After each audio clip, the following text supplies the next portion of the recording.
C'est essentiel. Pourtant, tu parles. On travaille sur des corrélations. Et ça. Canal. D'abord au niveau de la classe. C'est la technologie la plus mature.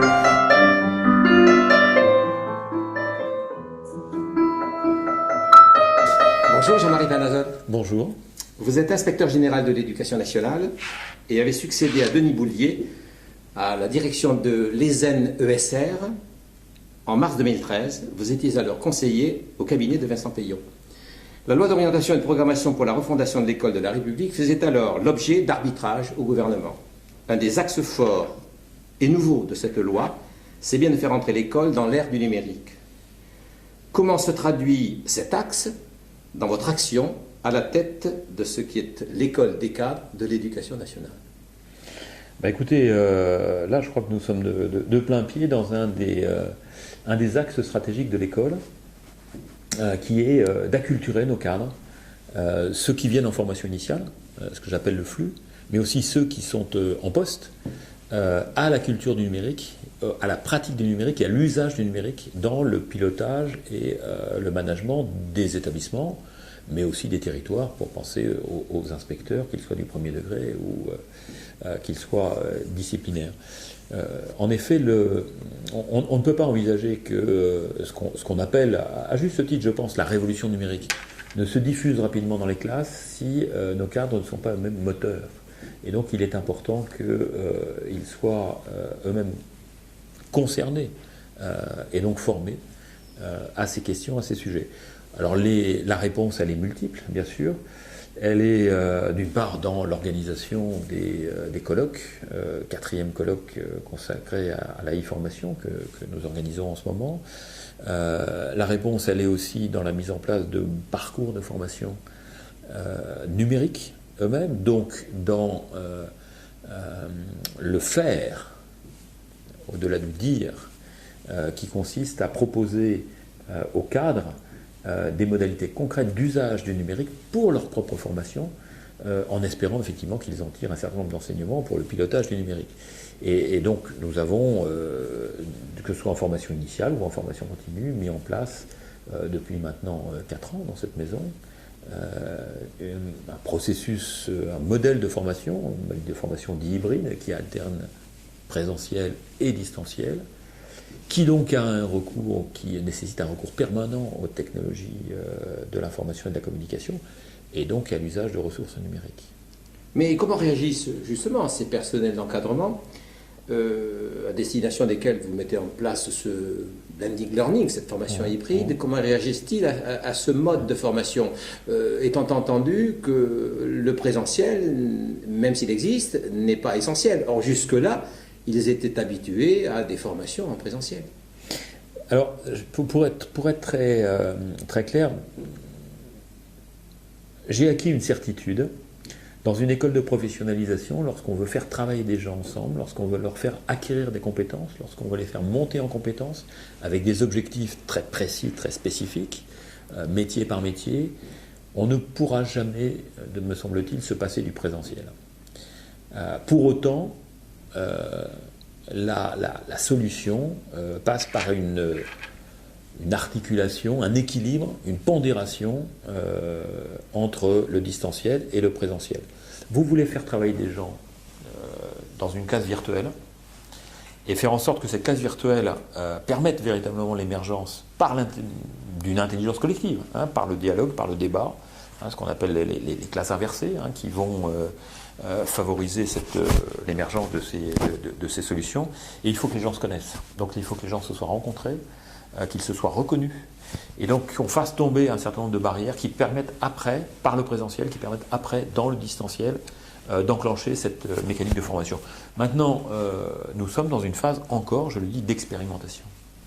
Notre modèle de formation, qui est en train de se construire petit à petit, qui évolue au fur et à mesure des expériences que nous développons, n'est pas encore totalement stabilisé. Nous sommes en train de construire une doctrine qui n'est pas définitive et qui évolue étape après étape. Donc la réaction, forcément, comme à chaque expérimentation, nous le savons bien, la réaction des publics concernés est extrêmement diverse. Entre les pionniers qui sont des enthousiastes et qui vont effectivement se jeter et prendre à bras-le-corps ces nouvelles méthodes, et ceux qui sont beaucoup plus distanciés, en recul, voire même en posture critique. On a tous les cas de figure. Il est très clair que je ne vous dirai pas aujourd'hui que tout va bien dans le meilleur des mondes possibles et que tous les cadres qui sont dans ces formations sont tous enthousiastes et vont tous sur les modèles, sur les formations à distance. Emmanuel Davidenkoff l'a dit ce matin, hein, le temps d'attention moyen sur un MOOC, c'est de 6 minutes. On sait bien que derrière, quand on fait ce constat, on voit bien qu'il y a un gros travail à faire encore d'apprentissage. Mais pour autant, nous sommes convaincus dans cette maison que c'est le bon moyen pour des cadres qui sont en responsabilité, pour des cadres qui ont un établissement à faire tourner, pour des inspecteurs qui ont une circonscription, qui ont un territoire, une discipline à animer, qui ont un agenda extrêmement contraint. L'introduction de cette distance et donc l'utilisation de ressources numériques est la bonne solution pour enclencher et pour répondre à leurs besoins de formation continue. Vous avez parlé de flux, il y a également le stock, c'est-à-dire en fait l'ensemble de tous les personnels qui sont en poste aujourd'hui.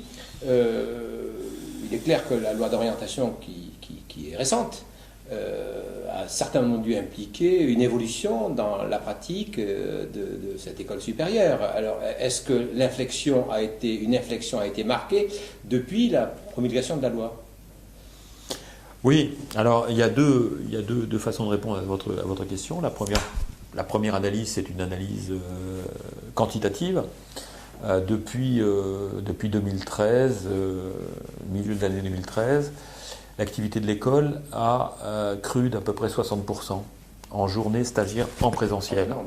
60% en un an.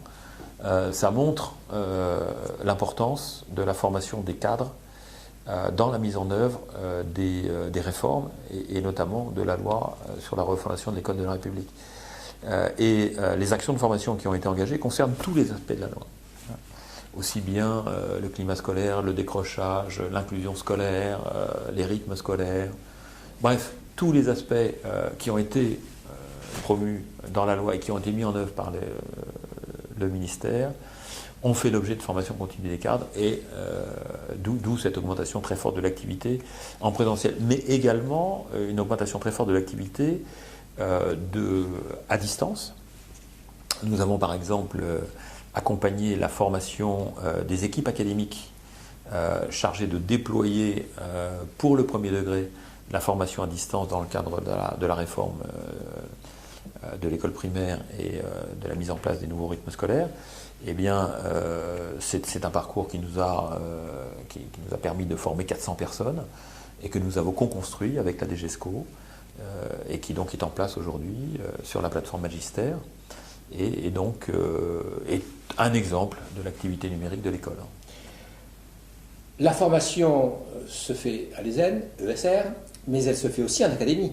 Absolument. Comment s'articule justement cette formation en centre, même si elle se fait à distance, et celle qui est mise en œuvre par les recteurs, sous l'autorité des recteurs dans les académies ? Alors nous avons un agent de liaison entre l'école et les académies. C'est le délégué académique à la formation des personnels d'encadrement, donc le DAFP, que nous réunissons ici 3 fois par an. La première réunion de l'année scolaire, c'est la semaine prochaine. Je les réunis et donc je vais effectivement leur représenter à la fois les orientations stratégiques de l'école. Ces orientations stratégiques de l'école, c'est donc elles sont assez connues autour du rapprochement avec l'université, la montée en compétence sur les capacités managériales, sur les animations d'équipe, l'ouverture européenne et internationale. Bref, on a un certain nombre d'orientations stratégiques qu'on va rediscuter avec les DAF. On va leur présenter le modèle de formation de l'école, c'est-à-dire qu'on va leur expliquer ce que nous allons mettre en place. Et on va leur demander effectivement dans quelle mesure ils pensent pouvoir articuler en académie les formations académiques et les formations de l'ESN, sachant que l'individualisation nécessaire, puisque maintenant, il ne vous a pas échappé que nos cadres sont issus d'origines extrêmement diverses, que le recrutement, que ce soit des chefs d'établissement, des inspecteurs, n'est plus aussi homogène qu'il avait pu l'être il y a quelques années, et qu'il faut aller vers de plus en plus d'individualisation pour tenir compte de l'expérience, tenir compte des parcours d'expérience acquise, des compétences acquises, et offrir à nos cadres des parcours de formation qui soient le plus individualisés possible. Mais cette individualisation, il faut qu'elle se comprenne aussi bien ici à l'ESN que dans les académies, puisqu'on a en fait 3 lieux de formation, hein, si on veut reprendre et schématiser les choses. Il y a un lieu de formation national, c'est l'ESN ESR, hein, l'École supérieure de l'éducation nationale de l'enseignement supérieur et de la recherche. Il y a l'académie en tant que telle qui organise, et il y a aussi le lieu d'affectation. On a ces 3 lieux de formation qui doivent trouver une cohérence. Et donc, cette individualisation, elle est aussi à voir d'une façon verticale, c'est-à-dire dans les 3 lieux. Ici, à l'école, cette individualisation se traduit par exemple par la mise en place, lors des formations statutaires, d'ateliers optionnels, c'est-à-dire que les lauréats de concours, inspecteurs ou chefs d'établissement, ont, au cours de leur regroupement, la possibilité de choisir des temps de formation différents des autres, et qui vont leur permettre de travailler, par exemple, le média training, la communication institutionnelle, les écrits professionnels, bref, ou la construction de parcours numériques, de façon à ce qu'on réponde le mieux possible d'abord aux objectifs de service public, c'est-à-dire ce pourquoi ils ont été recrutés et leurs responsabilités qui leur sont confiées, et aussi leurs attentes et leurs aspirations personnelles.